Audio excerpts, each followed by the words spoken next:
Welcome to lesson 2 of I Am an Author. Today we are going to look at using a range of clause structures in our sentences, in our description, and we are going to continue with our video on Pandora. So now watch it again. I'm hoping that when I was planning this lesson, I watched this video quite a lot of times. So the last time we watched it, we took down some notes about the vocabulary that we might be using. This time, I just want you to go and fact gather as much as you can about Pandora itself. What you might want to do is break the video up into sections, relative to the paragraphs that we might be writing today. But I want you to tell me everything that you can about Pandora, and as I said earlier, you might want to watch this video more than once, definitely adding more each time, just like we would do if we were note taking in class. And at the end of this, if you could aim to have about 6 to 8 facts that you could write about, that would be a really great start. So pause the video, watch it again, and when you come back, I will show you some of the notes that I took. Okay, so if you needed to watch it quite a few times, that's absolutely fine. I did, and I stopped it while I was watching to go back a few times just to make sure I got the facts right. But if you haven't collected any of these and you want to use them, you are most welcome. Pandora, world of wonder, mystery, danger and beauty, is part of the Alpha Centauri system, which is 4.4 light years from Earth. Moons orbiting the gas giant Polyphemus, which is the same size as Saturn. Pandora is uninhabitable by humans. It's got a toxic atmosphere. Many of its continents include a tropical rainforest similar to the Amazon but bigger. The animals that inhabit the island are awe-inspiring, dangerous, mostly hexapods, which means they've got 6 limbs, even the sky creatures. The humanoids that inhabit Pandora are called the Navi. They stand 9 to 10 feet tall, which, thinking about, I'm 5'6", so they're about 1.5 of me.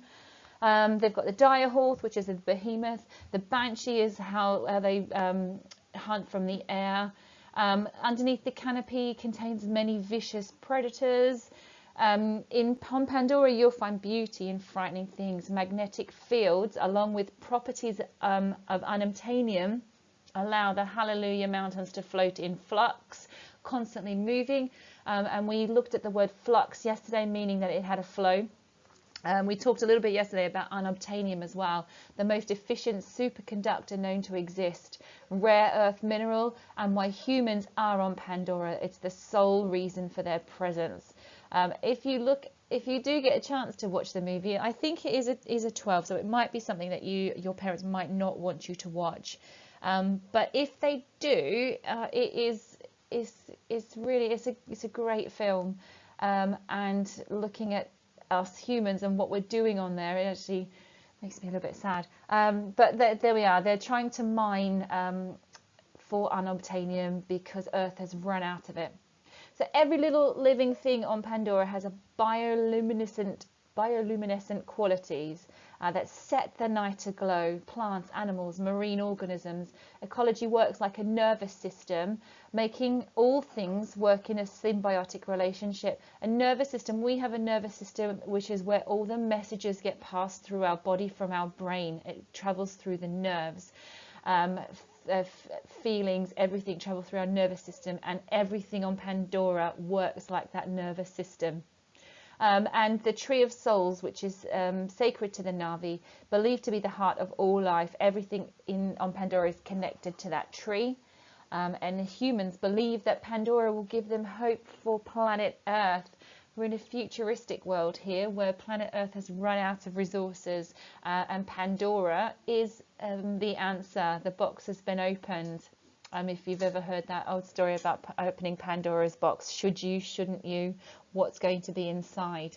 So they're the notes I took. You might have taken a few less than that, but as I said, you are very welcome to use some of these, and it did take me a couple of times of watching before I moved on.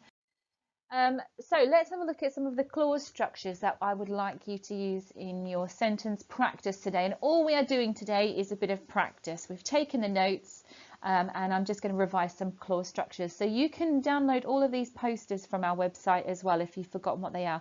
But we're going to use a relative clause, which is a clause that adds information to a sentence which is relative to the subject or relative to the noun for, before the relative clause. So it starts with a relative pronoun, usually which, who, whose, whom, or that. There are a few more down there, but the most common ones you will find are which, who, or the whose and whom, or that. In this sentence I'm about to read to you, the information relates to the toxic atmosphere, which is the subject of the sentence. Pandora's toxic atmosphere, which is highly noxious and deadly to humans, makes the planet uninhabitable without specialist equipment. So we know that about Pandora. We've talked about giving a bit more information relative to that toxic atmosphere, which is why we've used a relative clause. So your job now is to write your own sentence about Pandora using some of the notes that you've taken with a relative clause. Once you've had a go at that, we'll move on to the next clause structure. Okay, so now we're going to have a look at subordinate clauses. We've called these ones fronted subordinate clauses, just the same thing as a subordinate clause, except that it is going to go at the front rather than at the end. It makes our sentences complex sentences rather than compound sentence where the subordinating conjunction is joining. So we have a list down here of subordinating conjunctions. Doesn't stand on its own as a sentence. It always is there to serve and to add extra detail to the main clause. Can go anywhere in the sentence, but we're using them at the start. And some of the subordinating conjunctions I've got for you, the 10 most popular. So again, this picture poster is available for you to download to have, but I'd like you to have a go at using one of these subordinating conjunctions to write a sentence about Pandora. And my example, while dense rainforests cover most of the surface of Pandora, the Hallelujah Mountains float almost 1 kilometre above land and are held in flux by strong magnetic fields. So describing a bit more about the landscape or the terrain of Pandora. Okay, so your job now, using one of those subordinating conjunctions, can you make me a sentence? And then once you've done that, we'll move on to the very last sentence type that I'd like you to use today. Okay, so the last thing we're looking at fronted adverbials. Okay, fronted adverbials are the most commonly used clause structures that we start to build our sentences with, and they are a lot of different reasons that we might use them. There's a copy of the word mat for you on the website as well. Not a bad thing to have if you are trying to keep up that writing. And as we said yesterday, it is one of the things that is the hardest to keep up, especially from a distance. We're looking at a fronted adverbial that gives us extra information about the verb in the sentence. Okay, in this sentence, the adverbial is describing where the planet orbits, and orbit is the verb that we have used. So using one of those, whether you're talking about time, frequency, place, manner, or the possibility, fronted adverbials are the easiest ones to use.